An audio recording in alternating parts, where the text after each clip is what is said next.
What made you decide to then go buy that business that was owned by your family and think, okay, if I buy this business, I can turn this thing into the $5 million colossus that it was before you sold it? I was doing something one night. I don't know if I should tell this story, but maybe we'll edit this out. I don't know. But I very, you don't know this story. I very rarely smoke weed, like once every 5 years, right? Like very, very rarely, maybe once every 10 years. So, but I had recently bought the house and then I had all this, I had more debt and whatever else. So whatever it was that night I did. And then I had this epiphany and it was like unmistakable. It's like, it was just, it basically said, this is your next step. This isn't the normal effects of, of marijuana on somebody's brain, but Let me see here. I want to buy an HVAC business. Most people, when they're smoking weed, they go, I want to buy a bag of Doritos. Welcome to the Results Grow podcast for home service professionals, where we chat with business owners and experts to discover what's delivered results to grow and succeed in their business. And now, your hosts, Steve Gadsby and Cary Blackburn. Hey, Cary here from Results Grow, and welcome to today's podcast. I'm here with Steve Gadsby, as usual. Steve, how's it going? Good. How are you doing? Good, thanks. So how's things down there in Texas? Things are going good. How's BC? You're not bad. So I hear that you went to see the SpaceX launch. Did you actually see it explode when you were there? It was really high up. It was super high up. So it was really cool though. So I was like on the beach, Boca Chica. No, it wasn't like Boca Chica Beach, San Padre Island. So you're probably like 4 miles away from the actual launch site, but you can see it sitting there kind of steaming or whatever the hell's coming out of it in the distance.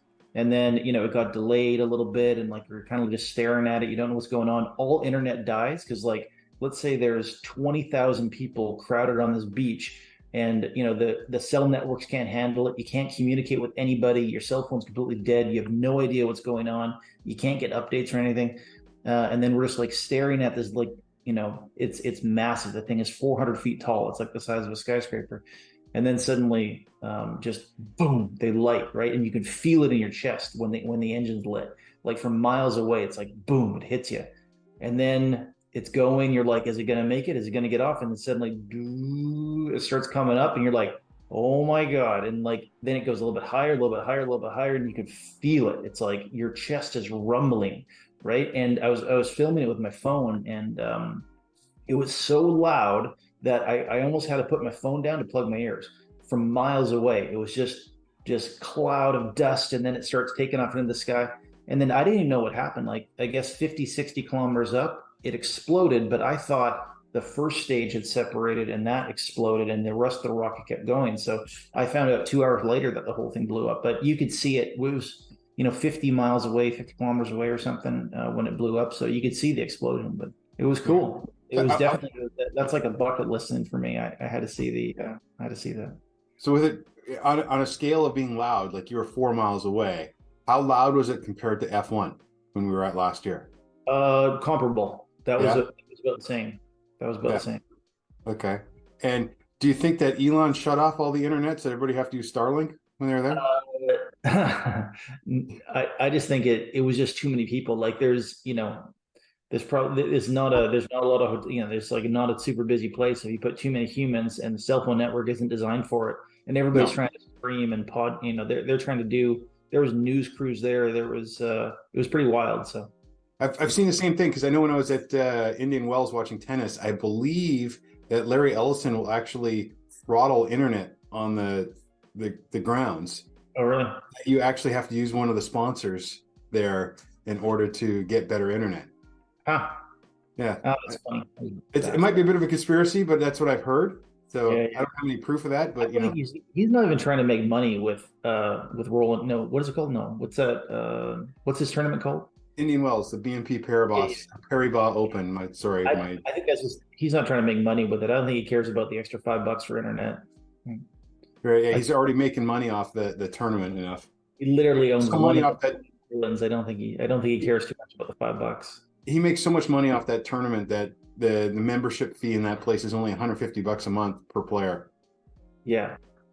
But anyways, what we're here today is I thought it would be really interesting to do this. Today's part one, that we're going to find out all about Steve and how he built his heating and air conditioning business from practically nothing, where he was going through old leads or old people that had stuff done with their heating or air conditioning and calling them up at random to say that some dude here wanted to come do a tune-up with their furnace or air conditioner.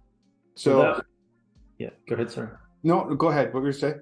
No, that was like the first brick wall that I ran into. So I had I was making good money before as a contractor, and I had this setup where they would just pay me like 50% of the profit that I could bring in from whatever. So I was working for somebody else, zero risk. They just dumped leads on me. They dumped stuff on me. They didn't have somebody to do them, so I just went and did them.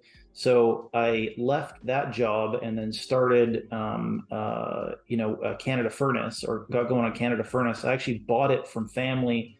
It had kind of been dormant for like 10 years. My dad had it going and I was with him. This goes back to like 1999, 2000. He had it going. And then, I think the peak of it ever in the 90s was like 300K. And then it kind of tailed off and it went down to like 70K a year. So the whole business, it was just like a kind of life support. No phone calls were made. Nothing was done with it for like about 10 years. So the assumption was, which was dead wrong, I thought I could just, there was like boxes and boxes of old customers from like the 90s or whenever. And I thought I could just call them up and say, hey, this is 2007, I thought. So I said, hey, Steve here. We were at your house back in 1997.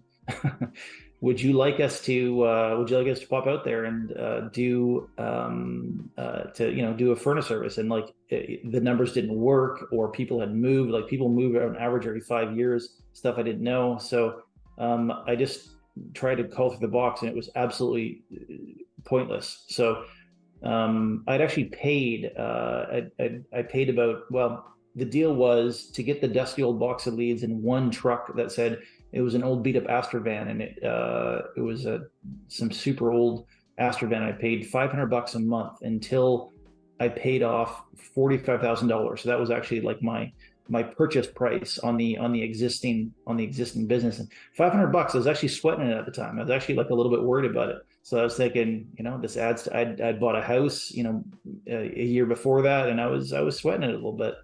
And then, so long story short, the leads didn't work. The dusty old box of leads didn't work. So I pulled out, and I was like desperate. I quit my job. I'm like, I have a mortgage to pay. I was like 27 or so. I didn't have a family and stuff then, but so there wasn't that worry. But so I just opened a White Pages, and it was sort of like, you see these movies like, no, are you a hustler? Can you do it? Can you? So I kind of picked the hardest route I could, and I just opened up the White Pages and started calling through White Pages, just saying, hey, Steve here from Canada Furnace. Would you, we're going to be in your area next week doing tune-ups. We're I don't know, knocking 50% off because we're in the area anyway. Would you like us to pop out there and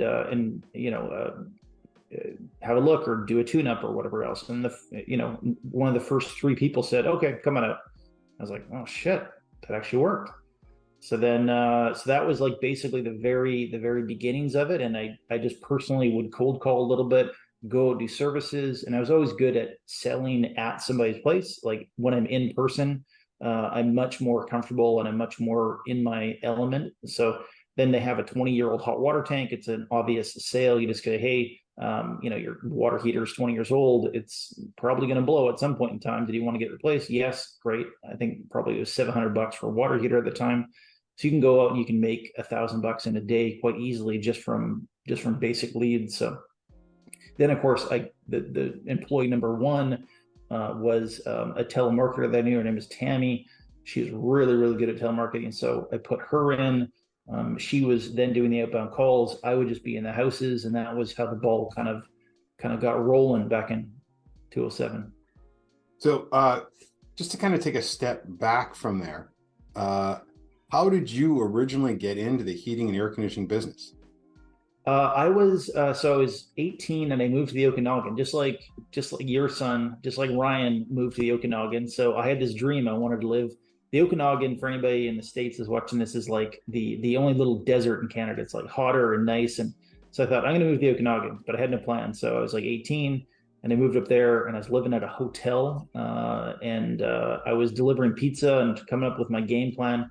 And then my old man called me out of the blue and was like, hey, why don't we, get going on this, blah, blah, blah. And that was basically the genesis of it. So he had a gas license, and then I got a license, under him.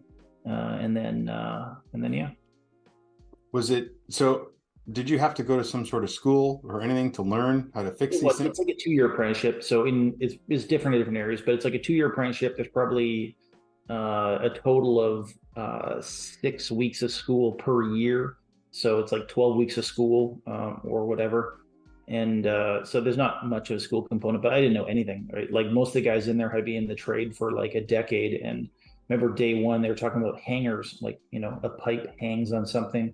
Not that I ever really got into that stuff in my business, but I was like, what's a hanger? I had no idea. I didn't know anything about the industry. Was it a bit overwhelming? Like thinking there's no way that you're ever going to figure this out?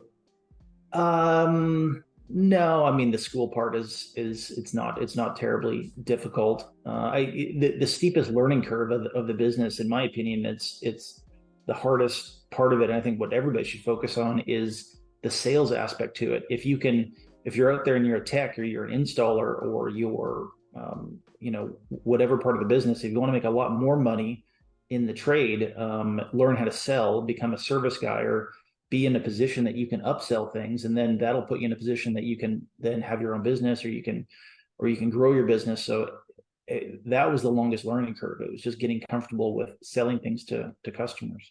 So what made you decide to then go buy that business that was owned by your family and think, okay, if I buy this business, I can turn this thing into the $5 million colossus that it was before you sold it?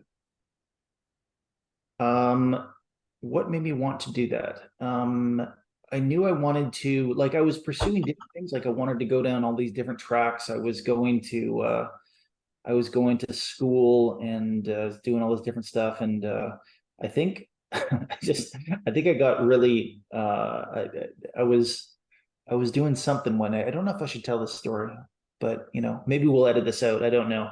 But I very, you don't know this story. I very rarely smoke weed, like once every 5 years, right? Like very, very rarely, maybe once every 10 years. So, but I had recently bought the house, and then I had more debt and whatever else. So whatever it was that night I did. And then I had this epiphany, and it was like unmistakable. It's like, it basically said, this is your next step. This isn't the normal effects of marijuana on somebody's brain, but let me see here. I want to buy an HVAC business. Most people, when they're smoking weed, they go, I want to buy a bag of Doritos. You know why I said this story? Because as we record this, Tucker Carlson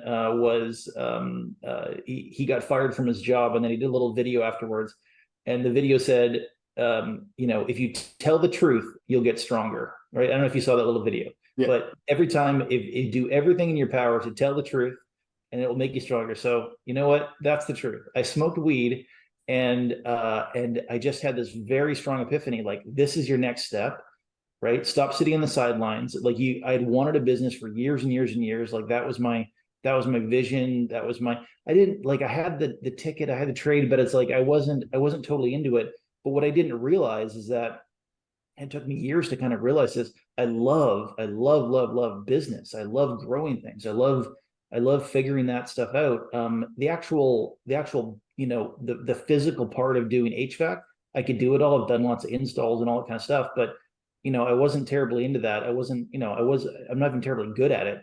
I literally hire it out now. Someone's going to service a furnace. Like I'll pay somebody else to do it. I just don't want to do it. But the business part of it was fun. So it's like, So that's what I wanted. And it basically just told me to do it. So I went in for coffee with my dad. A couple of days later, we figured out a deal to do that. And then yeah. So tip number one from today's podcast, Smoke before you weed. buy a business, smoke weed. Okay?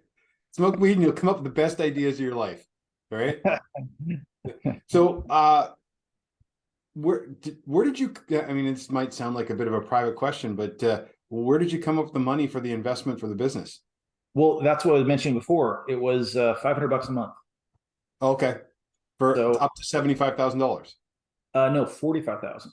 45,000. So Okay. it was just $500 a month. Just pay it over, and it is what it is. So that turned out to be a good investment in the long run. So essentially, I paid nothing for it. My first payment was $500. So it was $500, and eventually that became 25 million in sales over the time. That obviously started very slowly. Like the first year was like 70 grand and 200 grand, and it was like the slow buildup over time. So A very, very similar kind of story to, I don't know if you knew this, with Vince McMahon and WWE, which was WWF at the time. He bought it from his dad and a number of other investors. And the deal was that he had to pay so much per month. And if he missed one payment, they took the company back over. Interesting. Yeah. So just kind of interesting that happened to go from that to, $1 billion business that he just sold to Endeavor, or merged with Endeavor. But anyways, Or so more than that. I think it was a lot more than that he sold it for. Wasn't 9 it billion. Haven't 9 billion? Yeah. Wow. And I heard WWE is back. Like it's actually bigger than ever now. Like it's imagine the type of cross promotion that they're going to do with these WWE guys coming into like the UFC, and like they're going to put them in the same. I think they're going to cross promote the shit out of everything. They're going to have to be careful, because the fact that you don't want UFC to look like scripted matches, right? Or scripted outcomes. But Right. there's definitely, I mean, we're going off on a tangent here, but there's definitely going to be some layoffs either at UFC or WWE, because there's things that both sides do that they don't need. But when it comes to promotion, you got to figure that they're going to take the people that are working at WWE to do a lot of the promotion for UFC, because they've been very, very good at it. You've got 40 years since Vince Jr. took over that business there that they've grown. UFC is fairly new, considering that it started in the 90s, but was just about to go bankrupt before the is it the Fertittas that took it over? I'm butchering the name, right? And Dana White, until it exploded there. So that'll be interesting to see what they do with that. But again, the streaming that WWE has right now with their deals with Peacock and their own network worldwide, that's a huge opportunity for UFC. Can you imagine UFC taking all their old matches and shows and being able to put them on streaming? That's going to be huge for them. Mm-hmm. Yeah, but no, it's kind of a related big tough guys. There's some sort of there. Yeah. Anyways, from there, so you bought the business, you hired this lady to be a telemarketer, and so what was the next step to grow the business? Well, the really, like, and this is where I tell people to figure out sales real fast. Like, let's say if you're in the same spot and you had just kind of launched your business and you're getting going on it, like the whole goal was, then if I'm able to take $80 service calls and turn them into $1,000 bills or $2,000 bills, or sell them into furnace, then the money making process is very simple. Get me into as many houses as possible, 6 days a week, and then I can spin that into more stuff, right? So then it was just basically having a telemarketer nonstop get me into houses. So it was basically the two of us going back and forth. And then I struggled for a long time. Another thing that I wasn't comfortable with, a lot of people won't be comfortable with, is then starting to hire employees, right? So it's like, I wasn't comfortable hiring people older than me. So I'd hire these young guys who were just crap, just absolute crap. So it was really hard to then scale up from there and then get basically a department going. So a turning point for that, I took on a partner. great guy, loved physical work, was a good partner with me for many, many years. And that was a real turning point, because then that even scaled it up more, right? So this person's now in the field hustling nonstop, making piles of money for the company. And then that let me back up a little bit more. So then what's the best use of my time? Again, it was to be selling to customers. If spending 3 hours in somebody's house changing hot water heaters, if that was pretty good, upselling them stuff, if that was like making lots of money, what's even better than that? Just get me in the house, selling them something, and then I move on to the house. So that was the next evolution of it. Just basically separate me off, replace me. So replace me in the phone, step one, right? I'm my own telemarketer. Get rid of me in the phone. Step two is replace me in the field as the person doing all the technical work, and then put me as sales. And then I was basically stuck in that spot. That took us to probably like $2.5 million a year, something like that. Just me selling, and then having this partner in the field, and that partner's running the installation team. We had to build up a service team, all this kind of stuff. But it's scaling up and like backing up in the business. And then the next turning point, the big turning point, was getting salespeople that could sell, right? And that was a whole another learning curve. But it's basically, you need to be able to do everything, and you got to be able to do it well, and then coach it and teach it to other people, and then keep backing up out of the business. So that working as your partner in this business, Results Grow, the one thing that you've always been way better at than me is knowing when we need to hire employees or more employees, and that willingness to hire employees. My previous business, one of the things that I was not good at was understanding when to hire employees and being comfortable doing it, because I always felt like it was an expense to do that.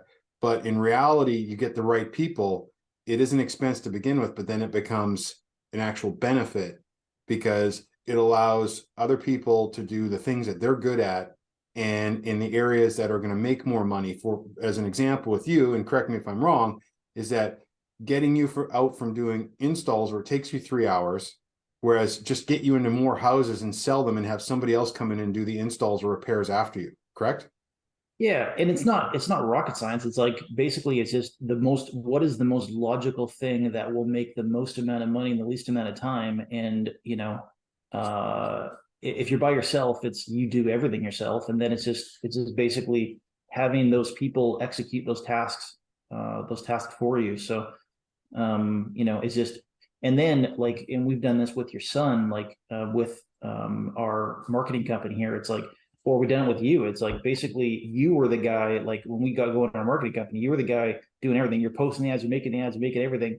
And then we took your skill set and then duplicated that to a couple of people, and then 5 people, and then it's turned into 20 something people. And then now we're doing it again by building up the Google Ads department, and we're taking your skill set and we're duplicating. So the process is still the same. It's basically just have somebody that's super skilled, and then just keep expanding and replacing what they do, right?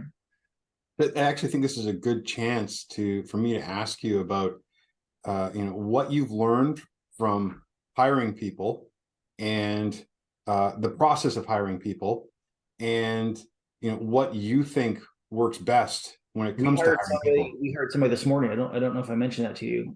This is all news to me. You don't tell me anything, right? There's never any communication between us at all. Yeah, well, we're just trying to add capacity on the design team, so they're the one actually making design. So it's a double-edged sword, and a ton of people are going to disagree with me. I tend to hire, I like to hire fast. Like, I get a gut read on somebody. Do I think, like, the number one low barriers is like, do I believe, if my gut impression is that they're a good human? Do they have integrity? Are they honest? Are they, will they hustle? That's just a gut feel. And you can't really figure that stuff out until they've worked for you for a period of time. So you might as well not drag it out. You might as well not have 5 interviews. So we met with them. We're going to send them a test, or Jared has sent them a test right now. They're going to do some designs. If it comes back okay, that's it. We're gonna hire them straight from there.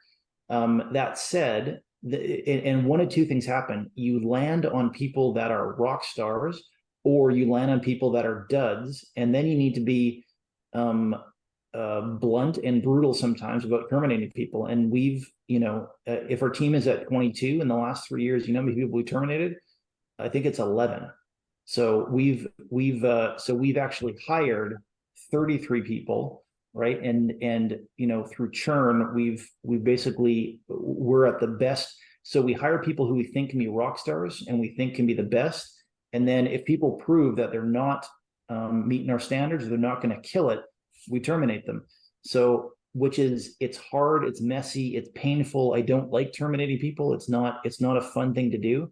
It makes me very irritable. Like my wife knows when, if I have to, it's just a very uncomfortable thing. And, but at the same time, you just need to go through a volume, a lot of people sometimes just to find the right people. And I'm sure there's people will probably vehemently disagree, and they think that they should spend days and hours with people and find just the right person. I just don't think that you can really know until you really work with somebody and you really get like a vibe. And sometimes that unfortunately takes like a month, might take 2 months until you really know. Sometimes you find out in about a day, right? But it's also the whole entire time, give people extremely blunt feedback. So somebody or a recent person on our team, they weren't performing well, and the feedback is just, this is what you're doing wrong. This can't happen. You will be terminated if this keeps happening. It's so blunt. So those conversations happen. There's also a lot of people on our team that I've given nothing but like, you are killing it. And I mean it from the bottom of my heart. Like, it's just, I'm so happy with some people on our team. It's like you either elevate people that they are just untouchable rock stars that are just they are above criticism in my way of thinking, or there's people that just keep falling down. The ones that keep falling down, I don't want them on the team, right? So I want A players like to work with A players. we want our entire company to be rock star A players, right? Yeah. But fortunately, that's like, it's a messy process.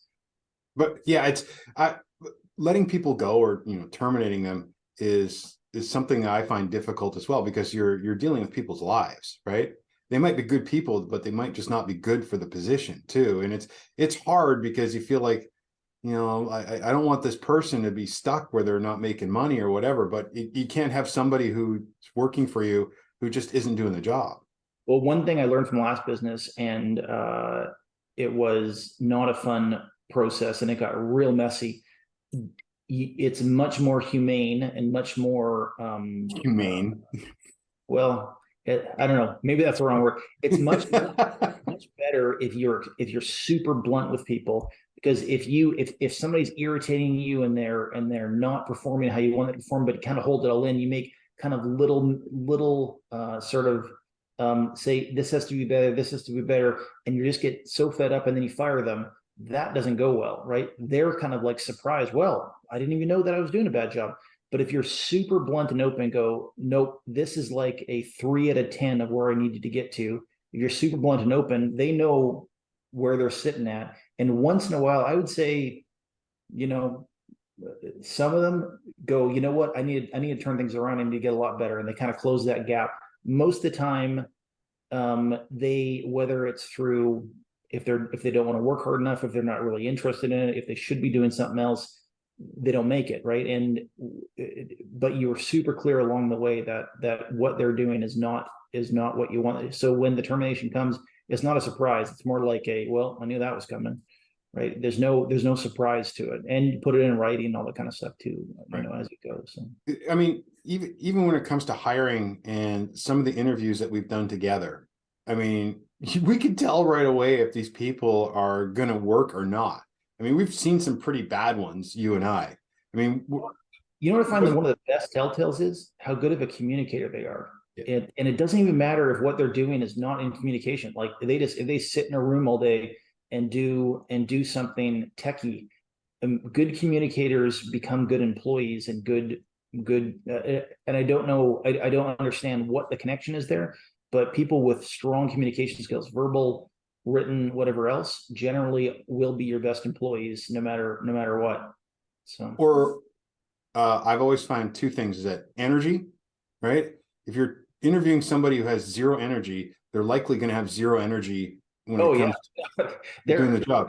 They're giving you their A game, right? So Yeah.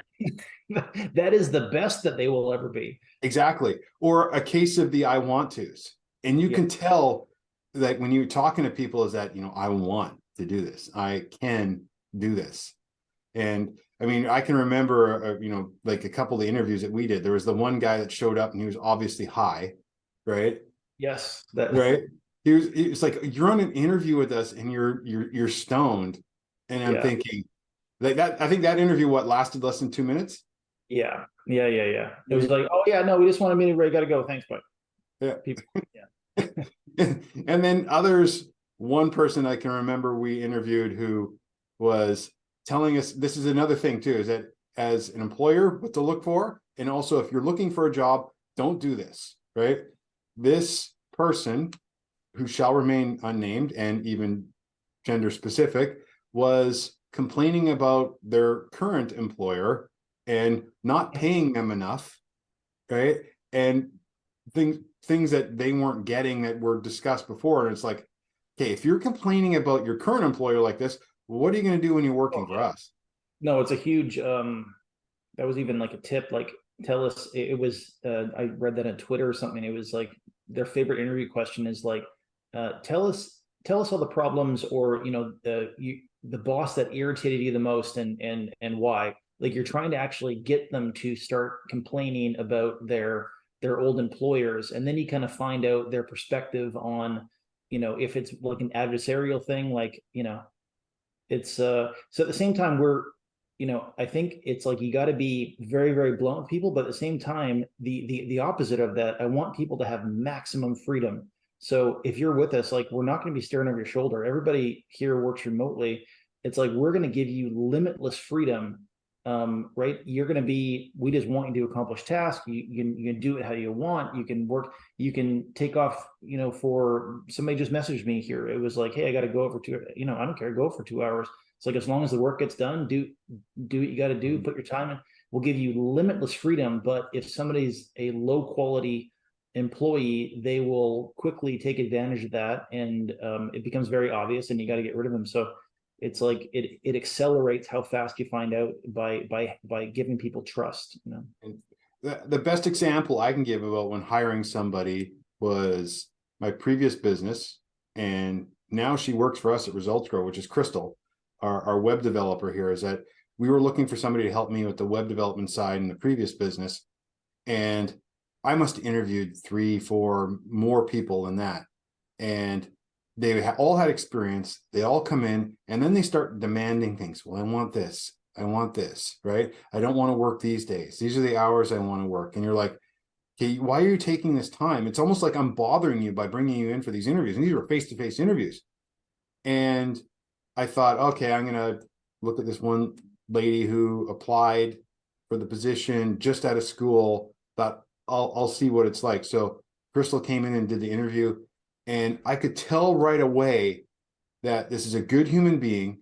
This is somebody that wants this badly, who's got energy, made no demands, said, hey, I want to do it, and worked out great. And so sometimes having that, hiring somebody who has experience is not necessarily a good thing, because you kind of have to retrain them with your methods, but they also have the thought that, how do I put it, is that they poop ice cream, right? They think that everything they do is great, right? And none of us are like that. But it's with her, she was just like, I want to do this. This is what I want to do. I really want to do it. And I could tell it's like, boom, hired. And like one of the probably, and I haven't been very good at hiring people compared to you. I think probably the best hire I ever did was her, and that's why she came working with us here at Results Grow. So good and easy to get along with, and never said no to me ever, and just open-minded too. So just that type of thing is that, again, is that if you're hiring somebody, it doesn't necessarily have to be somebody who's got the best qualifications, because they might just be a terrible communicator, might have zero energy, and they think that everything they do is great. So that's just my thoughts anyway. And again, this is coming from somebody who's had a whole lot less success hiring people compared to you. Right? Yeah, it's just the numbers game. Hey, I'm going to try something. This might backfire because this is. Hey, Laura, we're doing a podcast. Can you bring me a cup of coffee?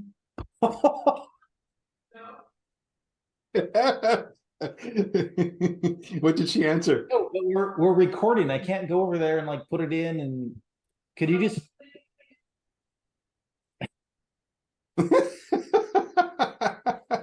I've had no caffeine today. I needed caffeine for the podcast. Well, let me see. Yeah, it's okay. It's late morning for you, and you haven't even had coffee yet. I've not had coffee. We have no caffeine in the house. How about have you smoked weed yet? Have you got any ideas from smoking weed yet? So yeah, that didn't work. That did not work. That failed. So before we move on to anything else here, did anything else that you want to do about hiring? I know that in one of our previous podcasts, and I feel so bad because I can't remember his name. I should remember, but this is typical me where I don't remember names, about hiring and saying, that whoever has the techs owns the market too. Yeah, right? Dennis Hammond.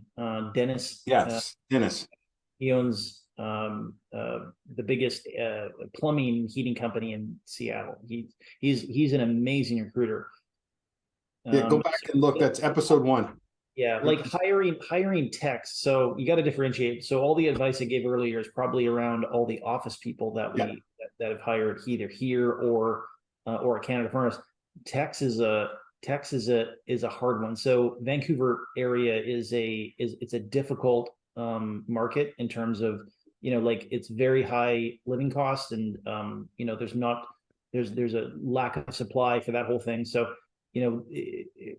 I would say the best thing is maybe we can throw like a little link in here, like to his thing. He is the best recruiter for techs I've ever seen, and he works at it nonstop every day. So he's got all sorts of tips. But unfortunately, we hired some people that didn't check any box. Were like under, not good people, but we had to hire them. So that was like some of them, and that turns out really messy. Thank you. Oh. Look at that. Hey, where's mine? Oh, it's a cold brew. That's good enough. I'll take it. What the heck? Listen, right? 50 calories. But yeah, techs are a whole different animal. So, but I pretty much did the same thing. Like the best guy that we ever hired, and we had a lot of good techs, a lot of amazing guys. The best guy I ever hired, again, he's like the best communicator that we had. His name's Robin, and I put an ad on Craigslist, and he responded. I still remember his response. It was something to the effect of, "You just found the best, gas fitter in British Columbia, right?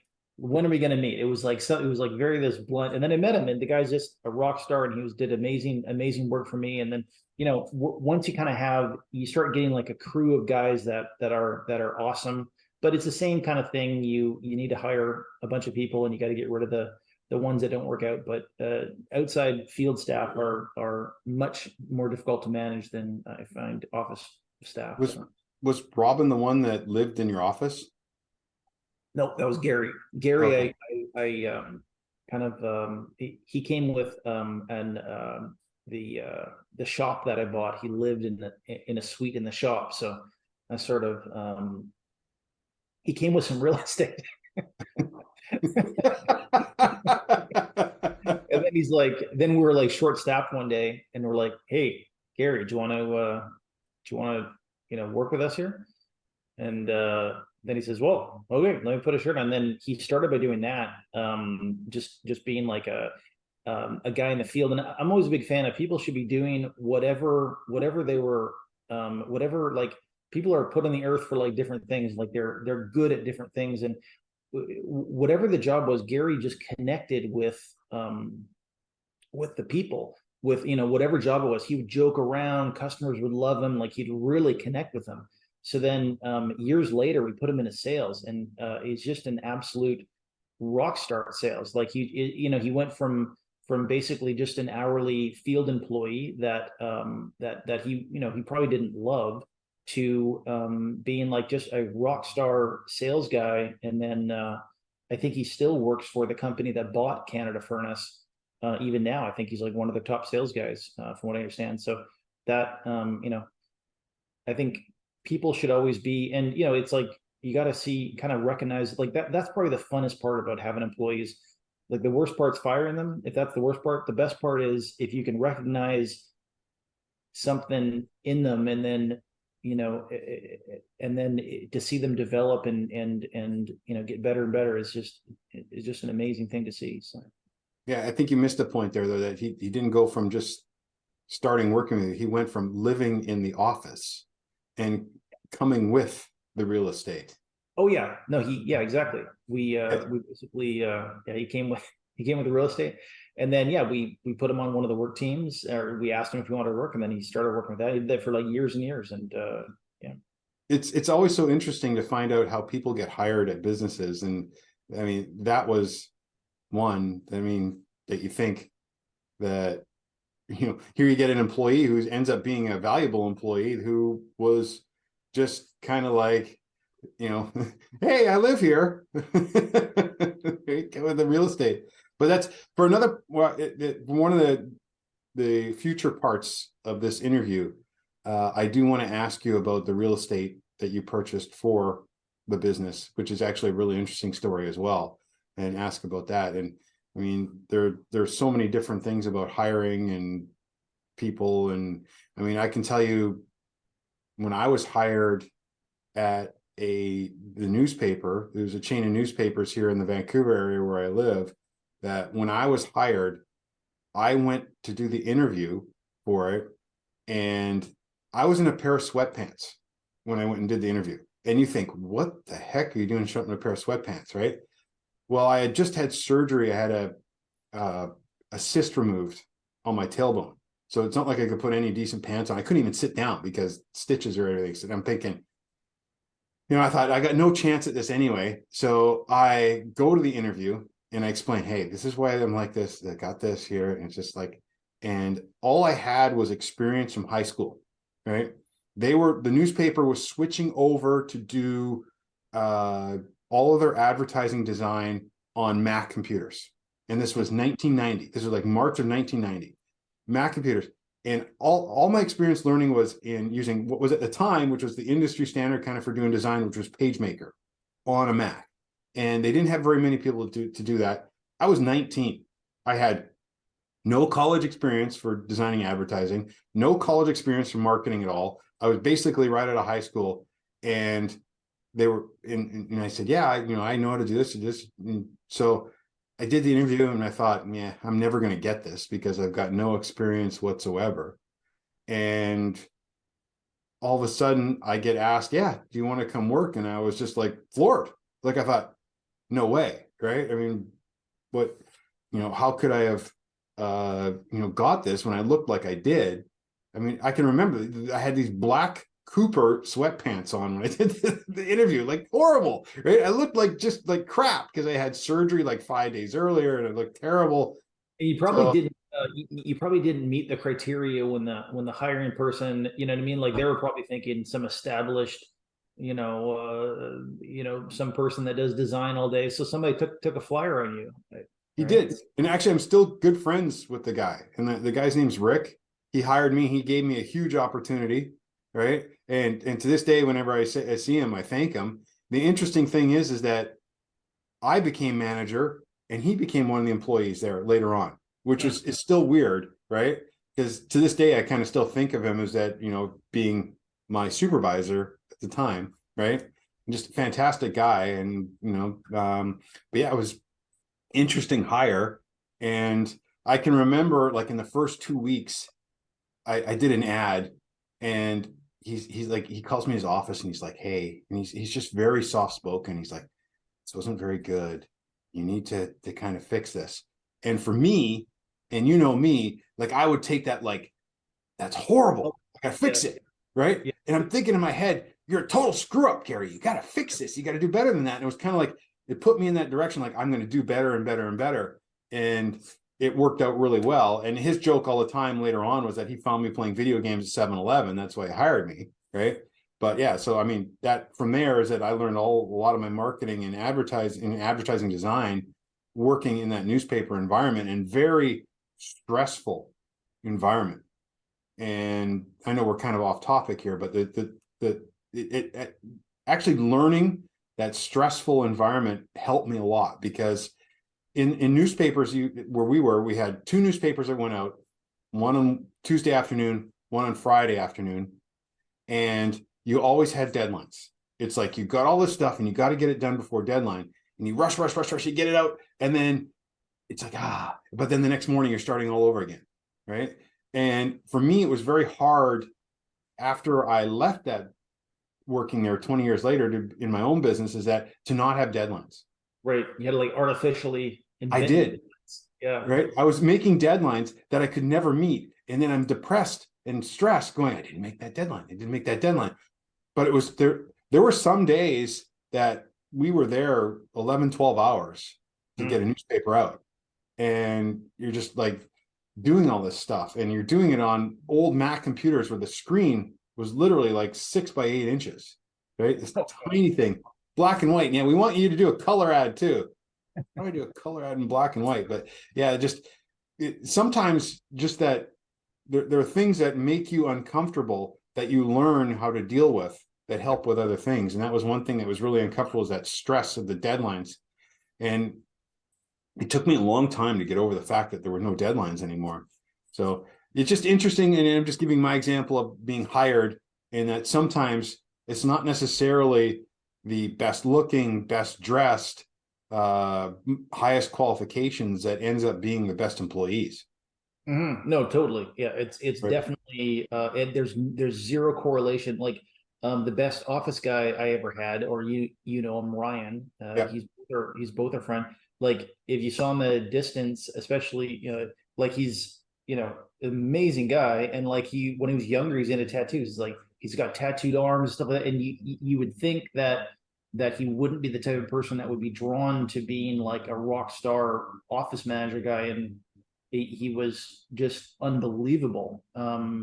Right. So yeah, there's zero correlation between what somebody looks like or how they do their hair or 1,000 other variables. All that matters is the output, right? So Exactly.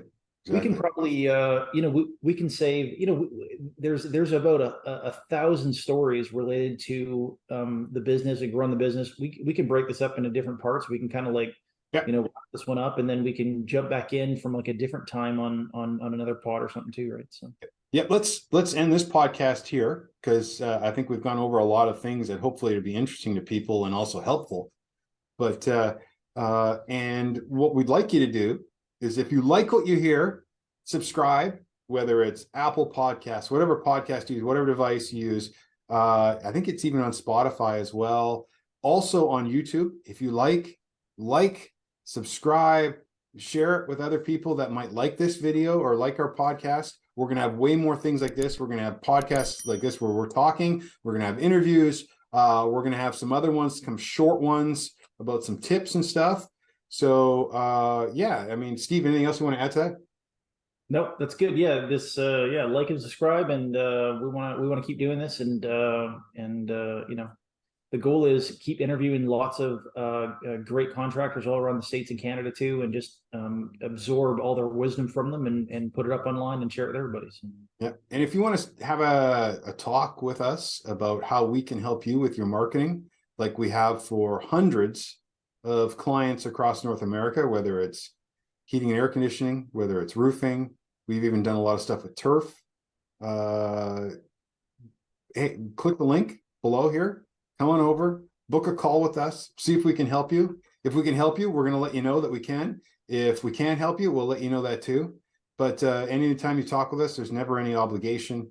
We're here to help and grow your business, and help you with your marketing, and get you more leads, get you more jobs, get you more closed sales. That's the whole idea. And otherwise, you're always welcome just to subscribe, listen to what we have to say, and share. And yeah, that's about it today. Thanks, everybody. That was fun. Thanks. All right.